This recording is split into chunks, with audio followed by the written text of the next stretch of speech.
11 nos habla sobre lo que es la interpretación, me corresponde hablar sobre lo que es la prueba. Se entiende por prueba que son los diversos medios allegados al proceso mediante el cumplimiento de requisitos legales, que contienen los motivos y razones para llegar al órgano jurisdiccional.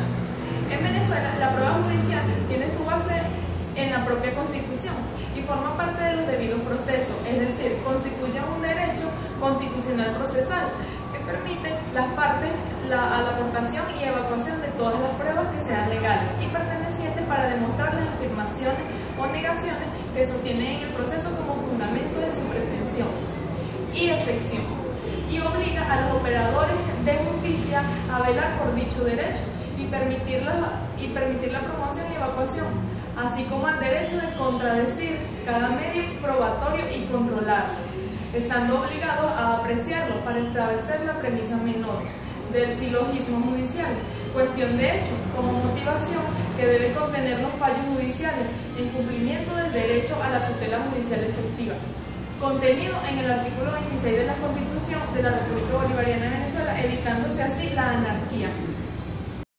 Mi nombre es Lidia Romero y le voy a continuar con el tema.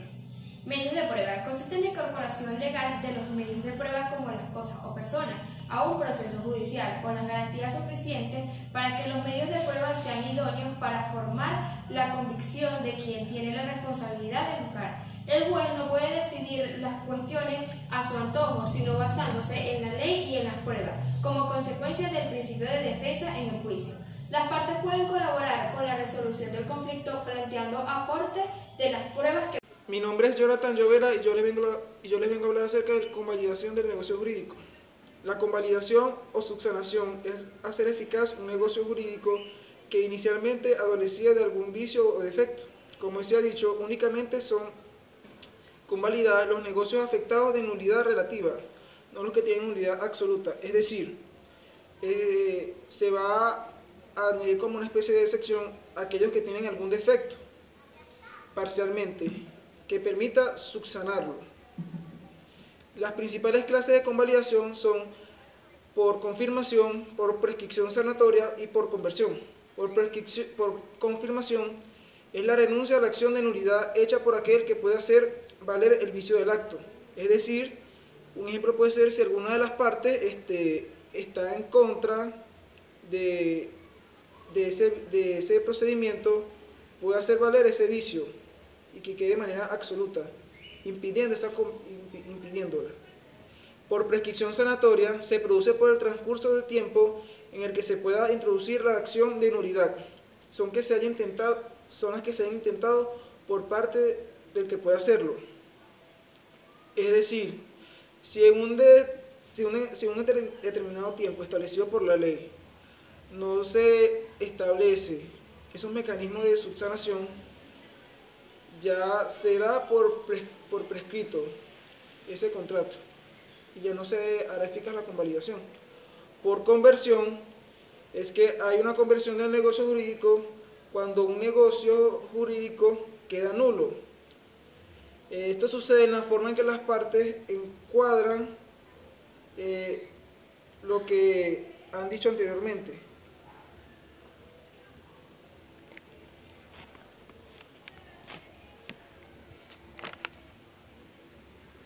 Extinción del negocio jurídico. Cuando hablamos de extinción es porque se extingue el acto generador, lo que hemos llamado elementos naturales del negocio, que son los efectos del negocio y obligaciones que produce el acto generador. Por ejemplo, el negocio jurídico de compraventa. Ahí el acto generador es el que termina en el momento en que se forma la voluntad contractual, es decir, cuando se llega al acuerdo entre las partes. Después, los elementos naturales del negocio en la serie de derechos y obligaciones a que quedan sometidos el comprador y el vendedor. Es decir, que en un determinado contrato, pues, como en ese caso, que es de compraventa, ahí se extingue, una vez ya firmado el contrato de compraventa, se extingue ese negocio jurídico, por así decirlo. Ya los procedimientos que se puedan hacer después de aquello, ya eso no forma parte como tal del negocio jurídico, ahí se extingue. Existen varios modos de acuerdo a esto, que son modos indirectos, los modos satisfactorios y modos no satisfactorios. Los modos indirectos son aquellos cuyo efecto es destruir el acto generador de la obligación, la cual obtiene la anulación del contrato por error o por otro vicio por consentimiento. Es decir, esa se puede extinguir también por algún error, es decir, si en la compraventa las partes no hubo algún malentendido o el comprador, resulta que el vendedor de por ejemplo un automóvil, y resulta que aumentó el precio. Entonces ya cuando había establecido un precio anteriormente y lo eleva, este puede ser un error, un modo indirecto para acabar con ese negocio jurídico. Por un modo satisfactorio son aquellos que el propio tiempo extingue, es decir, ya cuando la ley establece un determinado tiempo para efectuar una operación, y si en ese tiempo ninguna de las partes acuerdan terminar ese negocio jurídico, ya se extingue automáticamente. Modo no satisfactorio son aquellos que se extinguen la obligación sin que el acreedor obtenga en forma alguna. Ejemplo, la pérdida de la cosa debida. Es decir, cuando un automóvil lo roban, entonces el comprador lo pensaba adquirirlo y ya ahí se extingue. Buenos días, soy Mayra Burgos. Para seguir dándole continuidad al tema, les voy a hablar sobre las fuentes del derecho y su clasificación. Las fuentes del derecho son hechos pasados que derivan de la creación, modificación y extinción de las normas jurídicas. Su clasificación: se clasifican en fuentes históricas, fuentes materiales y fuentes formales. Las fuentes históricas es un conjunto de normas a derecho derogado no vinculante. Las fuentes materiales son todos aquellos factores que directa e indirectamente concurren a la génesis, determinación y transformación del derecho. Las fuentes formales se entiende en sentido del poder público que tiene competencia para producir determinadas normas jurídicas. Se clasifican en directas e indirectas.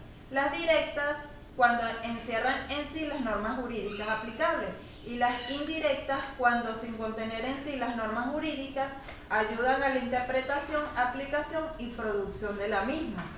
La directa es la Constitución, tratados y convenios, ley, ordenanzas, reglamentos y decretos. Y las indirectas es la doctrina, la jurisprudencia, los principios generales, la analogía y la equidad. Esa fue toda mi exposición. Gracias.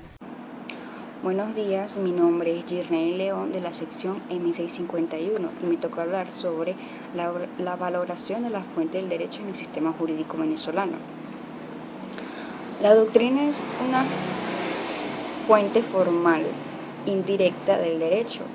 Su valor principal depende de la categoría del autor que la origine. 1. Independencia. 2. Autoridad doctrinal. 3. Responsabilidad. 1. Independencia. Respecto a los intereses particulares o de los grupos de presión, siendo su única finalidad colaborar con la ley.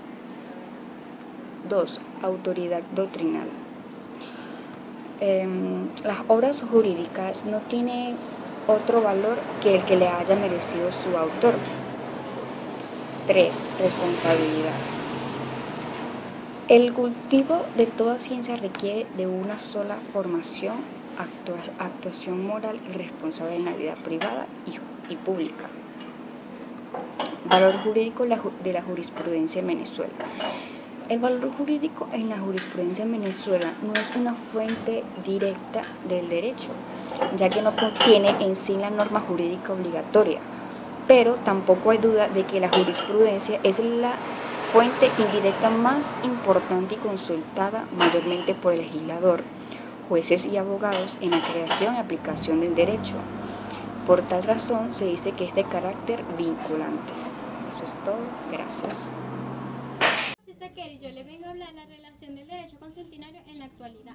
El derecho consuetudinario brota de una comunidad manifestándose por un largo uso y es reconocido por el Estado es necesario para el bien común y se inicia en la comunidad como una repetición general y constante de hechos u usos sociales.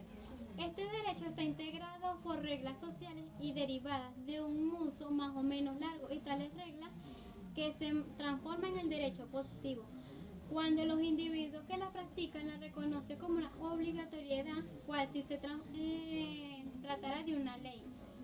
Hay tres diversas formas del derecho de consuetudinario, la cual es una delegante que se da cuando escrita por medio de una norma jurídica no escrita y autorizada en el instante por el derecho escrito. El 2. Se habla de un derecho consuetudinario delegado en aquellas cosas en que la ley remite una costumbre para una solución y determinada contradivers. Las 3. La costumbre se devuelve en el sentido opuesto a los textos legales es en el caso de una costumbre derogatoria de Snipes. Admite que la posibilidad está deforme cuando el legislador la niegue, expresándose validez como ocurre verbigracia entre nosotros.